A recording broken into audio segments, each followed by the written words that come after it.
Factory resetting your MSI Creator Z16 is a simple process when you know the right steps. Follow this guide to safely return your laptop to factory settings. So this should hopefully be a pretty straightforward process, guys, and without further ado, let's go ahead and jump right into it. It's supposed to not delete your personal files. I strongly suggest that you create a backup of any important files or documents before you proceed, because even though it might say that it's going to save your personal files, there's no guarantees that it will, so just keep that in mind, and we're going to go ahead and jump right into it. So we're going to go ahead and start by right-clicking on the Windows Start menu, and we're going to select the settings. You want to select System, and then on the right side, scroll down until you get to Recovery. Reset Advanced Startup Previous Version of Windows. Go ahead and open that up. So we're going to start by going underneath Recovery Options, reset this PC. Choose to keep or remove your personal files, then reinstall Windows. Go ahead and select Reset PC. Underneath Choose an option, Keep My Files removes apps and settings but keeps your personal files. Now, like I said, there's no guarantee, but you still want to create a backup, but we are going to select that for today's tutorial here. And it's going to ask how would you like to reinstall Windows. I usually do a local reinstall, so that's what I'm going to select. And current settings is going to reinstall Windows from this device, and then we're going to select next again. This shouldn't take too long here, guys. And resetting will change settings back to their default, keep personal files, reinstall Windows from this device, remove all apps and programs, and you can also view what apps will be removed. This will take some time and your PC will restart. These are the apps that will be removed, so take note of that. So you're definitely going to have to reinstall some stuff once it's done. So it looks like I accidentally closed out of there, so I'm just going to go back to exactly where we were. And we're just going to go ahead and proceed with the reset here and select reset.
And you can go ahead and install your applications, your programs, whatnot, create new user accounts, but Windows 11 has been reinstalled, a clean factory install.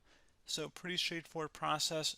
Now, if you did what I did and created a local user account, your Ethernet cable, or if you turned off your router, you're going to have to go ahead and turn that back on, and then connect to your Wi-Fi network or Ethernet connection, whatever is your situation.